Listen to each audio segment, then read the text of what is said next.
Selamat pagi, Bapak Ibu Saudara yang dikasihi oleh Tuhan.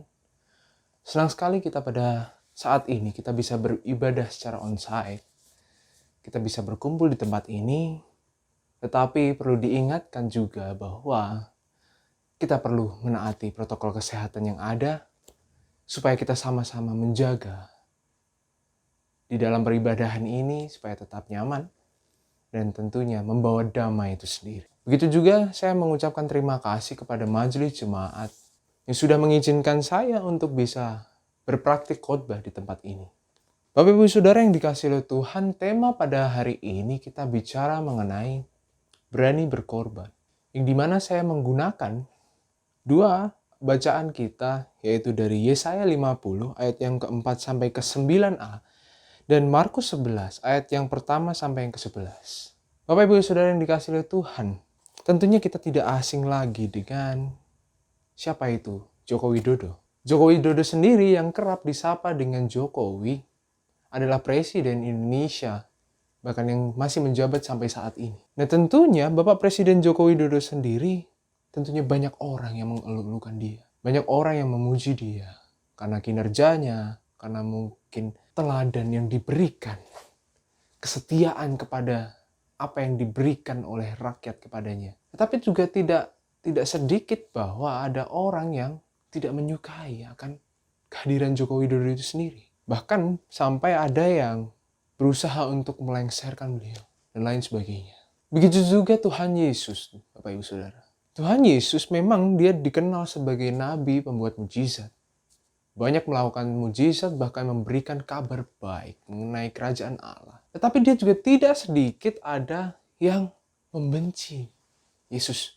Nah Bapak Ibu yang Saudara dikasihi oleh Tuhan, mari kita langsung masuk kepada pembahasan dari kitab Markus. Yang dimana dikisahkan mengenai Yesus yang masuk ke Yerusalem disambut meriah oleh masyarakat Yerusalem. Dan yang menarik adalah kedatangan Yesus. Dia tidak menggunakan kuda, tetapi menggunakan keledai. Ini adalah yang menarik dari figur Yesus karena ini juga menunjukkan akan kerendahan hati yang ada pada diri Yesus. Tetapi yang menjadi pokok permasalahan adalah ada dilema yang dirasakan oleh Yesus sendiri, yaitu di mana penyambutan pada saat itu sebetulnya adalah sebagai pintu gerbang dari kesengsaraan Yesus di kayu salib. Semua bentuk puji-pujian kelak akan menjadi penghinaan. Dan Yesus akan diolok-olok di sana. Inilah juga yang menjadi sebab bahwa Yesus di kitab-kitab Injil memberitahukan kematiannya sampai 3 kali. Namun ia juga sisi lain juga memberitakan mengenai kabar kebangkitannya sendiri. Dari berita inilah ingin disampaikan bahwa ini adalah suatu bentuk penggenapan akan janji penebusan yang sudah tertera dari kitab Yesaya. Nah, oleh karena itu kita geser kepada pembahasan dari kitab Yesaya sendiri, bahwa kita perlu fokus pada ayat yang ke-6 dan ke-7a. Di sana menggambarkan mengenai konsekuensi yang harus ditanggung sebagai hamba Tuhan itu. Terkhusus di ayat yang ke-6, bahwa dia akan dianiaya, dia akan disiksa dan lain sebagainya. Begitulah ayat yang ke-7 dilanjutkan lagi bahwa tetapi Tuhan Allah menolong aku, sebab itu aku tidak mendapat noda. Dari menjadi hamba Tuhan itulah memang penuh dengan penganiayaan dan lain sebagainya. Tetapi Allah juga memberikan janji bahwa manusia akan dibebaskan dari noda itu. Dan sekarang sudah terwujud bahwa Allah sendiri hadir, mengorbankan dirinya, dianiaya, dihina, dan lain sebagainya untuk menebus dosa kita. Nah, memang dari sini, dari ayat 6 sampai 7a inilah merupakan nubuat Nabi Yesaya mengenai hamba yang menderita itu. Yaitu di mana Yesus rela menderita untuk menghapus dosa atau menghapus noda itu. Dan dari sinilah wujud kasih Allah melalui penggenapan akan janji Allah itu. Dari sini makin jelas melalui pengorbanan Yesus, dengan kematian Yesus, ia juga mengumandangkan akan kehadiran kerajaan Allah itu akan segera hadir.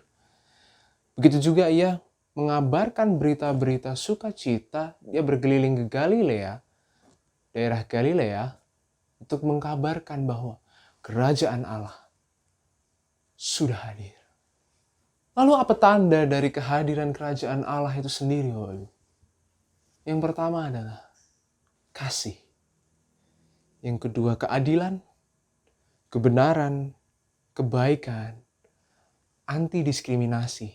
Yang dalam hal ini juga Yesus mengangkat derajat orang yang direndahkan. Inilah bentuk aktualisasi diri Allah dalam kehidupan manusia. Tema yang kita bicarakan pada saat ini adalah berani menderita. Dan Yesus sudah menderita bagi kita. Dan itulah konsekuensi dari melakukan misi Allah itu. Lalu bagaimana dengan kita, Bapak Ibu Saudara? Menjadi hamba Tuhan memanglah sangat sulit. Bahkan terkhusus di era sekarang ini, kita pun ketika kita berusaha untuk berbuat benar, terkadang masih banyak orang yang tidak menyukai akan kehadiran kita. Bahkan tidak menyukai akan kebaikan apa yang kita lakukan pada sesama kita. Sebagai contoh, ketika kita berkata jujur, Bapak Ibu. Jujur adalah tindakan yang baik. Tidak ada yang salah dari berkata jujur. Tetapi ketika kita berkata jujur, masih ada orang yang mungkin akan membenci kita. Yang kedua adalah berbuat baik atau mungkin menawarkan bantuan kepada orang lain. Nah, sekilas apa yang salah dari ini? Ini adalah perbuatan yang baik. Tetapi yang terjadi adalah terkadang orang lain menjadi berpikiran lain atas kita, atas kebaikan kita. Yang mungkin malah justru dibilang, wah ini cari muka, wah ini mungkin ada maunya dan lain sebagainya. Disinilah memang menjadi hamba Tuhan itu sangatlah sulit.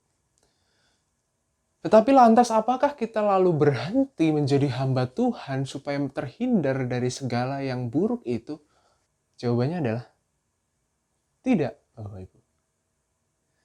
Justru dengan kita tetap setia menjadi hamba Tuhan, maka kerajaan Allah itu akan hadir di dunia dan kedamaian akan hadir di sekitar kita.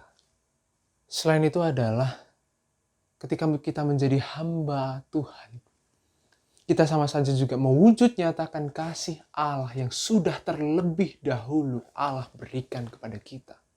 Kita dituntut untuk bisa berbuat kasih kepada sesama. Dengan berani menderita itu adalah wujud kasih sebagai bentuk meneladan Yesus. Dari kisah Yesus inilah, Bapak Ibu, kita dituntut untuk selalu setia. Setia untuk menjadi hamba Tuhan. Meskipun dilanda banyak penderitaan. Tetapi percayalah, ketika kita menderita untuk mewujudkan misi Allah itu, maka kedamaian akan terwujud di dunia. Dan kerajaan Allah akan segera hadir, yaitu kasih Allah. Selamat mempersiapkan diri menyambut Paskah dan juga memperingati Hari Palmaru pada hari ini. Kiranya Tuhan Yesus memberkati. Amin.